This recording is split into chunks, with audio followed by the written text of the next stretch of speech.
This video is about the AI wars and have they begun, and who's going to win, and can somebody win, and how many winners are there going to be, and then also kind of looking forward. What does it really look like for a company to win, and what are the possibilities there? I'm going to make some predictions throughout this video, and especially towards the end, on what's going to happen. So specifically, the main AI wars it involves basically Microsoft and plus OpenAI versus Google. And so I asked GPT-4, have the AI wars begun? It misunderstood the question. Same for Bard, they both misunderstood the question. But let's look at like what's the differences between these companies. Now, maybe there's something weird going on with Google. Maybe they didn't plan on doing this, and so their kind of specific context when comparing these two things is not really completely fair from an AI standpoint. But that's what we got, so that's what we're going to use. So let's actually start with Microsoft. I shot a separate video on this about what Bill Gates thinks about like AI and what his priorities are. And I think this has a huge effect on Microsoft and therefore OpenAI in terms of it explains a lot of what OpenAI is doing and why they're doing it. And it also gives prediction to the future of what we can expect them to continue to do. Long story short, again, you can watch that video for more details. Long story short, Bill Gates basically wants to solve inequity and solve major world problems, and he sees AI as a major tool to do that. And so while he acknowledges there are some dangers, he's ready to push the pedal to the metal, basically. Maybe I'm exaggerating a little bit. He's willing to go very aggressively forward with AI while still keeping an eye on the risks. But at the same time, like, hey, let's like get this out there and start using this right away. And so that's great, but it's also kind of ironic in a way because let's say Microsoft seems to be winning the wars right now, at least kind of the main war. And if they do win it, hopefully that means that there's a promise, like if they soak up just massive amounts of the GDP and Microsoft just gets 100 times more powerful or 1,000 times more powerful, that they'll give back and that there'll be some amount of equity there. That's nice to know. If there is going to be one big winner, right now it points to Microsoft, and they seem to have somewhat altruistic motives here, so that's good. But also it explains why they're just pushing forward aggressively, and they're just like releasing at a breakneck pace, and they're doing it aggressively, and they're integrating it into all sorts of different things. And this is, I generally think, a good approach. What Microsoft has done is kind of the opposite. I think, without looking into all of their business processes and what they have, it's hard to know for sure.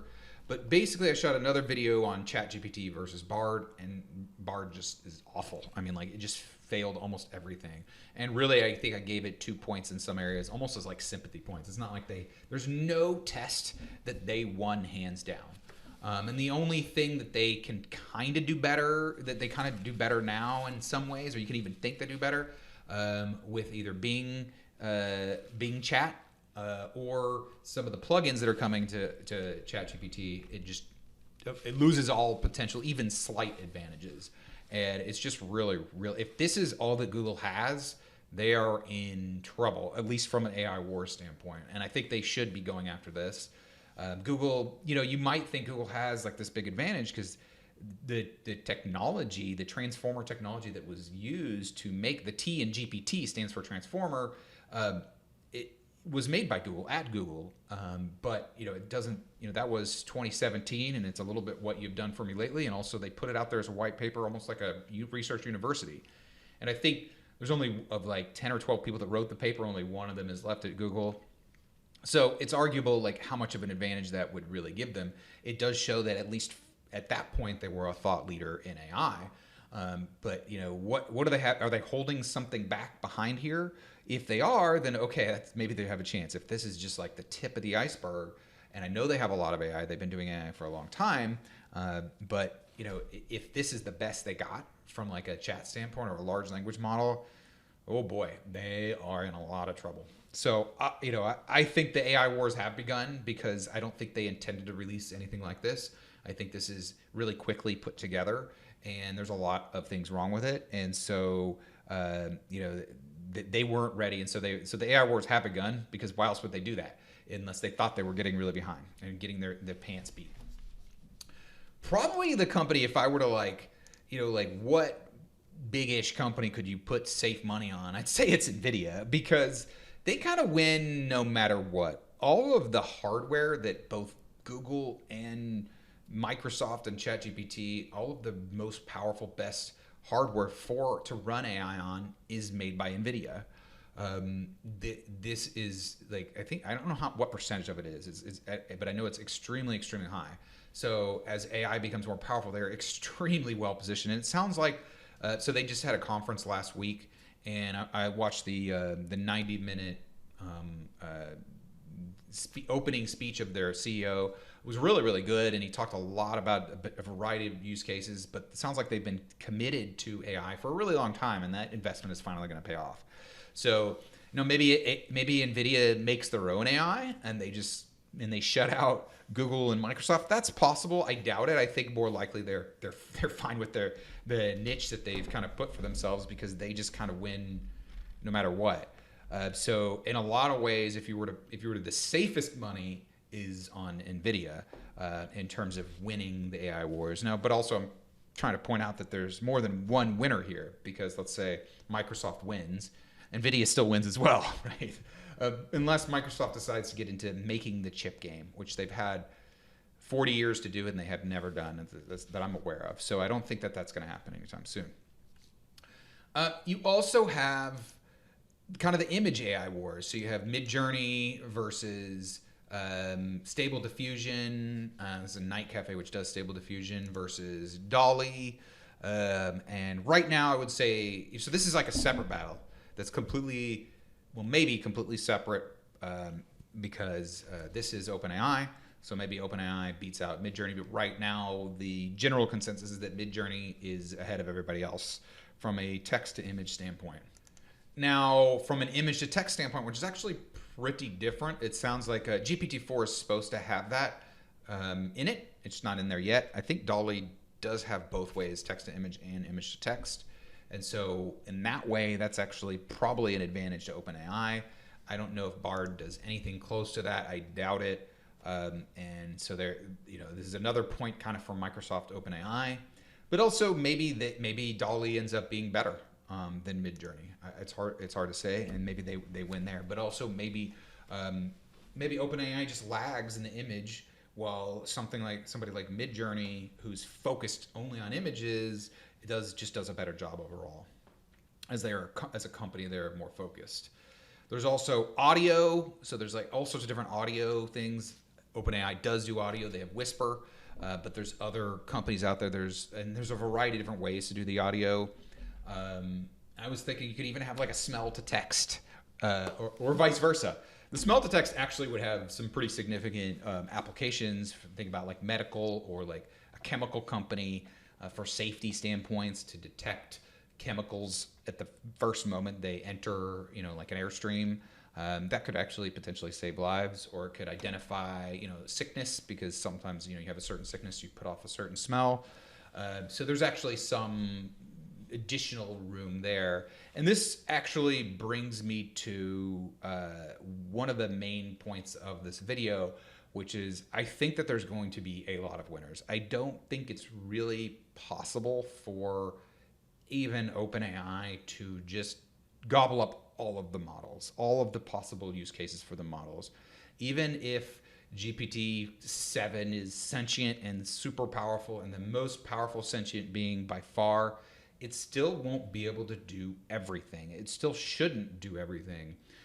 One example that I think is a really good example is there's going to be AI surgeons or AI doctors of certain kinds.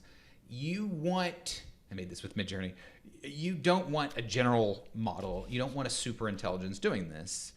You want a model that is designed specifically for this thing. Now, maybe there is a point at which all of these models are connected to the superintelligence, and the superintelligence is kind of doing all of it in a way. Maybe it's triggering them. I think that's kind of unlikely, but also, even if it is going to happen, so much further in the future. But initially, what's going to happen is there's going to be a lot of use case specific niches or use case specific models. And this is going to make sense. It's going to be cheaper to build a model for that specific case. and it's also going to be much better. You're going to get much better and more consistent responses to the situation that you need. And the surgeon example is really good because it's like you don't want it to be if the surgeon. This surgeon specific model is even just a little bit better than the general model, which I suspect at first it will be way better, then obviously that's what you want. There's other things like there's a ton of medical things in here, body scans, protein folding. Also, you just imagine education. There's certain ways in which GPT-4 responds that you don't want to do if you're doing education. Sports betting, porn, none of these models can really do porn that I'm aware of. Somebody's going to come out with a porn model. Why not you? So here's kind of my broad prediction. There is a generalized AI model race going on. And it looks like it's sort of like the large language models between basically Microsoft / OpenAI and Google. And this can have a winner, I think. And it is possible that OpenAI and Microsoft have the advantage right now. At least that's what it appears to be so, unless Google is hiding some badass tech in the background. Okay, let's assume that that's true. So it is possible that they just kind of run away with that lead, and that the fact that they have the lead now just makes it easier for them to get more and more of the lead. But there's a ton of other, I wouldn't even say little battles, because these are substantial. You imagine if you made a company that had the best AI model for surgeons, for AI surgeons, and you just had the best in the world. How much is that worth? That's worth billions of dollars, that one specific use case. So I think that there are going to be tons of niche and specific use case models. There's already ones being made, like there's legal ones and stuff like that. I think that's where things are going to go for the specific models. And then even those models have software kind of wrapped around them that can get even more narrow into their specific use cases. So I think that there is a lot of room, even if Microsoft takes the big lead and they're just way ahead of everyone else, there's still tons and tons of room for other people and other companies to win where Microsoft is just not going to be able to do it. An analogy I would like to give would be like Microsoft kind of took over the PC software game, but they couldn't do everything with Windows. No matter how awesome Windows was, there's still tons of other specific use cases. You cannot be all things to all people. It just is not really feasible. Maybe I'm wrong when there's like a super intelligence that can just do everything. But I think what those will do is they'll use the more specific models in the specific context where those models are there. So maybe it trains those models or whatever, but it has those things in there in a sense. And we're not there yet. As much as people say GPT-4 shows signs of sentience, or it's like already kind of passing the Turing tests, there's still a lot. It's still a long way to go before the sentient, a super sentient thing. Now, maybe the long way is actually 5 years, but it's not. It's going to go through the niche specific models no matter what.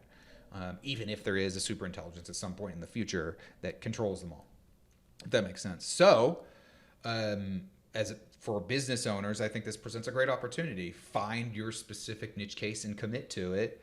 That's what I'm going to do that in a few ways, and hit that niche, that specific use case, do really well at that, and then it's going to be hard for even like Microsoft to compete with that unless they go after that specific use case. Their broad models are not going to do as good of a job at these kind of these very specific types of actions. Anyway, if you like this video, let me know what you think in the comments. Put a like and subscribe. Thanks, and have a great day. Bye.